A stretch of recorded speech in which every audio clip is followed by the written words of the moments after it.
Profit is brought to you by StopToShop.com, and they've got some of the best prices on the internet for the new emerging power set.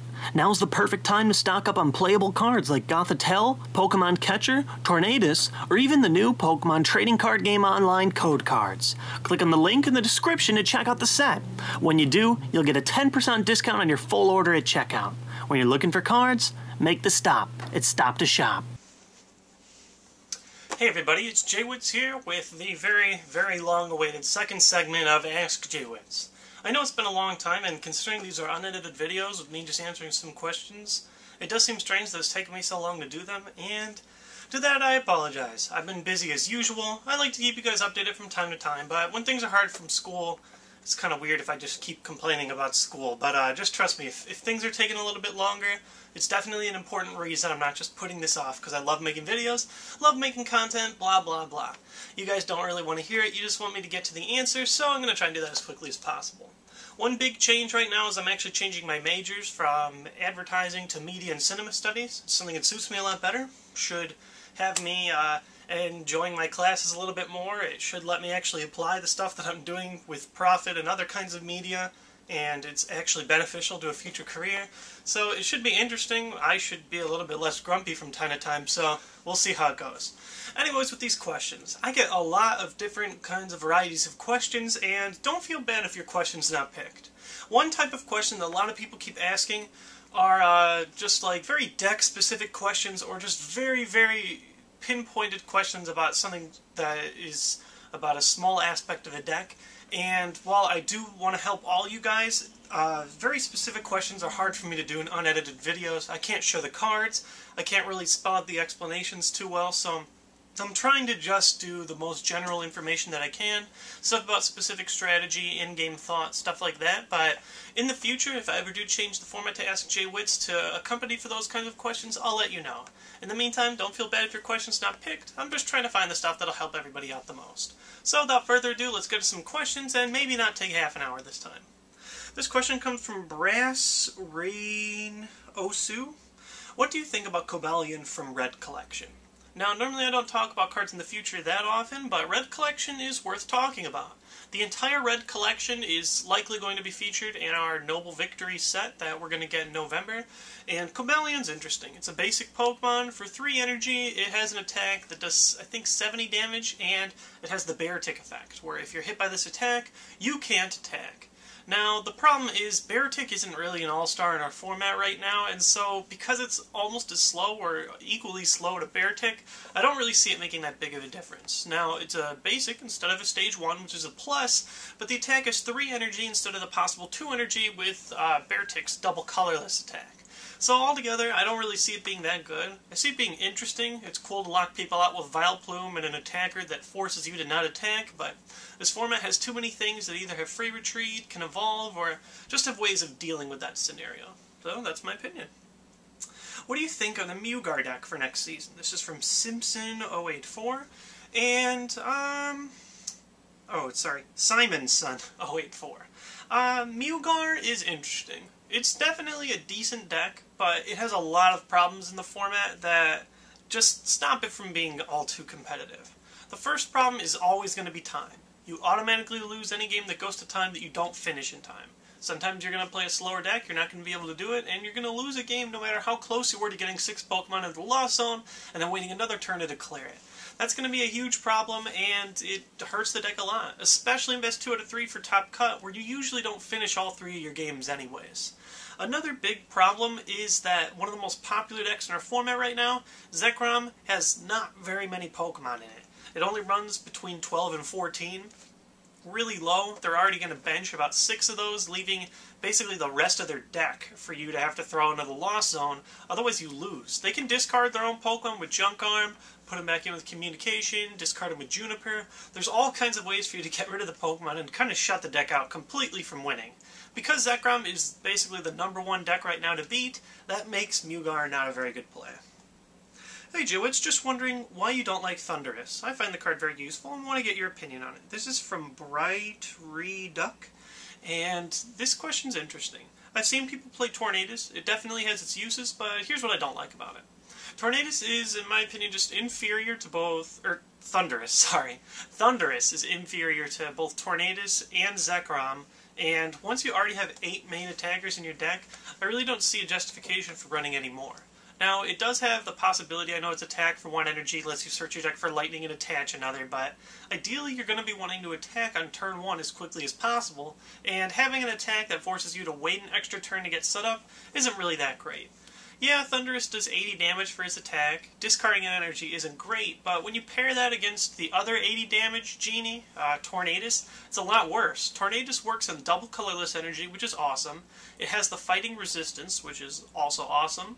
And it moves energy to the bench, which doesn't seem that good, but it's actually awesome in a deck that wants to get it set up pretty quickly. It helps you conserve your energy and keep it all around the field. So traditionally, I run 4 Tornadus no matter what. I've seen some people run just 3 Zekrom and 1 of the Thundurus combi, but honestly, I don't see it doing too much that Zekrom's already doing. One thing I guess that's nice is it is able to knock out things like Yanmega Primes and other Tornadus, and that's cool, but fighting weakness is still just as bad as Zekrom's, except they don't even need a plus power Donphan to KO you. So, that's my opinion on it. Not a great opinion, but it's still not a very bad card. I just don't play it in my build. Hey JWittz, this is a long question, and it essentially boils down to, this season, I want to give it my all, so to perhaps get to Worlds again, what is the best advice you can give to somebody who seriously wants to be successful? This is from Danny the Dingo. Well, Danny, this is an interesting question. There are a lot of factors behind this, but I think it's a good one. If you want to be successful in the Pokemon trading card game, in Danny's case, he wants to get to Worlds, there's a couple of things that have to happen. First, you need to have all the cards to play competitive decks. Now, again, I want people to realize this, because this is something that I haven't really touched on with all my questions, and that is that you do not have to play Pokemon competitively. I don't want to make it seem like this is some dream world where it's just the best thing in the world when you're playing competitively. It's fun, but you can play in a lot of other formats and still have fun with Pokemon. Because honestly, Pokemon is expensive. It's really expensive. I'm going to get to that with another question in a little bit, but a lot of you guys are a lot younger than I expect the main viewer of this show to be, and unfortunately, I just want to tell you guys, it's really expensive. You should have a lot of free money, you should have your own job if you really want to play competitively.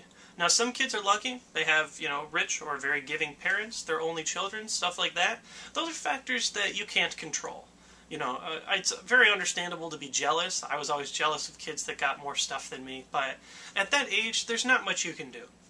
The big thing I recommend is just getting some structure decks, playing it out, and having fun. And if you enjoy the competitive game, then I just say get involved, stay tuned with the decks, watch them, and have fun. I'm trying to stream as many different games as I can. I'm going to try and get some trading card game online stuff coming up, and just watching those games should be fun if you want to, be involved. It's the same thing with, a game like StarCraft. StarCraft, you have to be really good to be good. It takes a lot of time and effort. But it's still a lot of fun to watch competitive StarCraft games, at least in my opinion. So, anyways, coming back to Danny's question, just wanted to address that, because everybody seems really upset that they can't afford competitive decks. But if you can afford it, save up your money, make sure that you can build all the decks that are around. Being able to play the best decks is just going to help you play against the other best players. It's always going to hinder you if you aren't able to play any deck at any time. Another big thing that I see people not really addressing is testing. They will either rationalize that a deck is good, they'll say, oh, I play a lot, I'm a good player, I don't need to play any actual games till the tournament, or, sometimes they'll just say, I think this deck beats this deck, I'm going to throw it in last minute. You gotta test. You have to play as many games as possible, while still, maintaining a realistic, reasonable lifestyle. If you have friends that play there. At League, play there. But one of the biggest problems that I see people having is that they just don't log in enough live games before big tournaments, and it hurts them. And finally, once you've tested, once you've played, once you think you're at a very good seasoned level, you've been reading the forums, learning everything you can about the best decks, that is hitting as many tournaments as you can. I know that's something that a lot of people don't like to hear. Oh, I don't have a car, I don't have the money, I'm not going to be able to hit all these tournaments. But once again, the competitive scene is very exclusive. It's not something for everybody, and if you do want to be a part of it, it definitely takes a lot of time and commitment. Now again, I'm not trying to like demonize anybody who doesn't want to play competitively, but you have to understand it does take a lot of time and effort. Now this can be a lot harder for people that have, you know, tournaments that are a lot farther away than some other people. Some people have tournaments all around them, and it's just lucky for them. It's unfortunate that it has to work that way, but basically with any competitive card game, if you're close to the tournament scene, then it's going to benefit you. But anyways, Danny, I guess just those 3 points. Have all the cards, test, and hit as many events as you can. Those are the best 3 things I can recommend for doing well, getting an invite to Worlds, and while it is hard to achieve all those 3 things, if you do, you've got a shot. Heyo, JWittz, I'm a Pokemon trainer, recently got into the game. So, how much do you think a good Stage 1 deck would cost? It seems like it's going to own this season. Well, that's kind of the question I was referring to earlier. Stage 1s is expensive. I looked kind of at the general prices of cards, and it's a lot. Yanmega Prime is going for about $40 a copy. If you want to run 4 Yanmega Prime, that's $160 right there, just from one attacker. Donphan Prime is $20 to $25. That's almost $100 if you want to run a full line of Donphan. Now, not everybody's going to run 4 Donphan. Most people only run 2 to 3, but still, expensive card. Now, some of the other stuff, Catcher, $10 card, Pokemon Collector, that's around a $5 card. That stuff's going to add up. When you put everything together, I would not be surprised to see a deck like this going for between $200 and $300. Now, I know that sounds ridiculous. If you put that in the scope of the real world, that's like the price of a video game system or 5 brand new video games or something like that. It's a lot of money. And so that's why I try and stress this point in my last, question, because a lot of people think that you need to play competitively and you have to in order to have fun. Yeah, it's fun, and there's a lot of things you can do instead of just buying cards straight up. You can trade, you can, even out your packs by buying a lot at a time and trading the stuff that you don't need, selling the stuff that you don't need, but altogether, it's still going to be an expensive game. Stage 1 is a great deck, but there's a lot of high-cost cards in there. Dear JWittz, how many / what number of Battle Roads Autumn should you attend? That's from Dr. Mustache. It's kind of an objective question. How many should you attend? I don't know. I guess the best thing I would say is as many as is reasonable for you. Now, for example, last weekend I could have hit a Battle Road in Indianapolis. It was a 2-hour drive away, which is just about as far out as I'll drive reasonably to go to an event that's just a Battle Road or a cities. And I thought about going to it, but decided that studying would be more important, so I studied instead. Don't let Pokemon take over your regular life. That being said, if you have the money for the gas and you've done all the testing and you want to hit anything, hit up all the Battle Roads that are close to you, have a good time. As long as you're having fun, I don't see why not participate in as much fun as you can. As far as how many you should attend, couldn't really tell you. Like I said, if you want to get a Worlds invite, hit as many as you can, because they're very important this year, the new rating system. Otherwise, there's no real magic number. Just go to as many as is reasonable. Hey JWittz, do you like to play against people from countries outside of the US? This is from Dalga8666. Well, it sounds kind of weird, but yeah, I do. Now, I guess part of the reason is I don't normally play with players from other countries outside of the US, and I think that just in general, the exclusivity of it is pretty interesting. Another thing that makes it kind of cool is just realizing when you're playing a foreign player, like, wow, people all over the world play this same card game. We all understand the same stuff. We're all competing for the same reasons.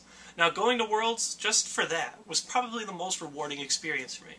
There are people from, London, Germany, all these people. Oh, hey, JWittz, I know that guy, and stuff like that. And it's really cool just to be there, meet all these people all over the world, thousands of miles away, and they've all, play the same game. They all watch my show. Now, I know not everybody runs a show, but just meeting another player, playing them, especially playing one that's foreign for the first time, really rewarding experience. I've also tested with a lot of foreign players, back on Red Shark and Apprentice and stuff. Nowadays, now that we've got the Pokemon Trading Card Game Online program, you'll probably be playing people outside of the US all the time and you don't even know it. But at the time, I tested with a lot of different players, played with, trying to think some names off the top of my head. People are going to be mad if I don't mention them. I'm trying to think, like, Diego, I think you're from Argentina, Luca from France, or sorry, Luca's not from France. Luca, where are you from? I don't know. I can't think of it off the top of my head, but another European country. And Alois from France, I played with him. Just lots of different players. It's fun. Sometimes they have a different take on decks, but altogether, I think it's really cool to play people all over the world. Dear JWittz, I have 2 questions. How many Pokemon cards do you have? Probably 1,000. I tend to sell a lot of my extra bulk commons all the time, so I don't have that many cards at any given point. Second, what is your favorite Pokemon? Obviously, I've grown to like Hoppip, but before that, I liked a lot of weird... I liked Regigigas. Regigigas is probably the first answer that comes to mind when I think of favorite Pokemon, which is weird, but before Regigigas, before the 4th generation, I liked a lot of sissy pink Pokemon like Wigglytuff and Blissey. Yeah, it's weird, but I don't know. I liked them. Also, I'm only 11. Do you think I should wait a little longer for competitive play? This is Anime Power Ranger 22. So I guess that was 3 questions instead of 2. But anyways, it's all up to you, Anime Power Ranger. It depends on how much your parents are willing to spend on Pokemon cards. Depends on how often you can get to tournaments. Personally, I think that it's much easier once you have your own job, your own car, and stuff like that. But beforehand, if you have the means, go. If you don't worry too much about it. Pokemon's still a lot of fun either way. Next one. Dear JWittz, well, you said in your video that the Pokemon card game community is one of the best. I was hoping, if possible, you could elaborate on that and compare it to other communities out there like Yu-Gi-Oh! Or Magic. This is Lucario1121, and I've probably already started running really late. I'm just trying to think about the time in my head. Oh well. Get a lot of questions done, answer them as quickly as possible. Well, Lucario, I think the thing that makes the Pokemon trading card game community so good is because it comes from a media franchise that everyone identifies with so well, and everybody is so friendly about. It's Pokemon. Just in general, thinking about Pokemon, everyone has some sort of nostalgia to the game. We're all linked by that same curiosity and interest in what's probably one of the biggest media franchises that the world has ever seen. It's just, Pokemon is cool. The idea is very interesting, catching all the different Pokemon. There's all the different kinds of creatures and artwork and stuff, but it's a very friendly atmosphere in general. Pokemon is geared toward children, and I think that that actually helps make the community a lot more friendly. We all like Pokemon. We're not, competing for glory and fame as heavily as some of the other events because there's a lot less at stake. The prize structure is lower, and in general, a lot of people just play to have fun. They meet friends, they have a good time. It's just Pokemon. I don't know how to explain it in any other way that just the way the game is targeted, it's much brighter, it's much more friendly, and it's less about becoming a champion as it is just having a good time and having the experience in the first place. Now, other events, I played Yu-Gi-Oh! For a while. Very, very competitive game. And I'm not saying it can't be a good community. There's a lot of good inside jokes with Yu-Gi-Oh! There's a lot of stuff like that. It's still a media series, generally targeted toward children, but I feel like there's a lot higher level of competitive play, and it can get kind of aggressive sometimes. People get very angry and sour when they lose. There's a lot of kind of competitive people. People make enemies instead of friends and stuff like that, and that's kind of what I've experienced through playing. Now, I'm not trying to generalize the whole community. There are a lot of good, friendly Yu-Gi-Oh! Players out there, but as a whole, the community is just not the same as Pokemon. It's not as approachable. It's definitely not a game that I can recommend for kids. Same thing for Magic. Magic is basically, they don't have like age divisions or groups. It's just an adult game. It's just the target demographic. People play Magic to kind of have this more adult experience. The themes are different, and while there's still a strong Magic community, there's a lot of people that play just to have fun, it's definitely not the same because there aren't children involved, People are going to be more vulgar because it's going to be all older people. People could be a little bit more nasty if they lose because there isn't a younger crowd keeping them in check. I guess what makes Pokemon good is that atmosphere keeps everybody at their best. If they're playing Pokemon, you can't really freak out, be mad, be super competitive, and play Pokemon at the same time. The two attitudes don't mix, and that really does keep everyone in check, keeps a good audience. Hey, how can I play competitively when there are none near my state? This is Artomi, and once again, it's tough. I don't really know what to tell you other than just find the best ways to travel. Maybe you're visiting a friend or something, and again, I don't know how old you are, but when I visit a friend, sometimes I'll see, oh hey, is there a tournament near here? When I'm at home, sometimes there's more tournaments near there than there are at college. If you want to travel, carpool. Try and get with a group of people, everybody pays for a hotel, something like that. Anything you can do to cut the costs, because that's usually the main inhibitor if you live far away from other stuff. Otherwise, if you don't have access to those things, there's not much else you can do. That's the only advice I can give, and while it is kind of sad, if there aren't events in your area, it's hard. If you are old enough, you can try and start up a league and start new tournaments. It does take time, but that option is there too. If you really like the game, think that there's a card store near you that could be supporting tournaments, then try and talk to them and look online for Pokemon's recommendations and things like that for starting your own league. What are the different age groupings for Pokemon? This is Pokemaster 4261. This question is pretty straightforward. There's juniors, seniors, and masters. Masters is 15 and older. I want to say seniors is 11 and older, and juniors is 10 and under. It might be 9 and under, I'm not 100% sure, but if you look on Pokemon, they outline those rules with every single tournament rules that they talk about.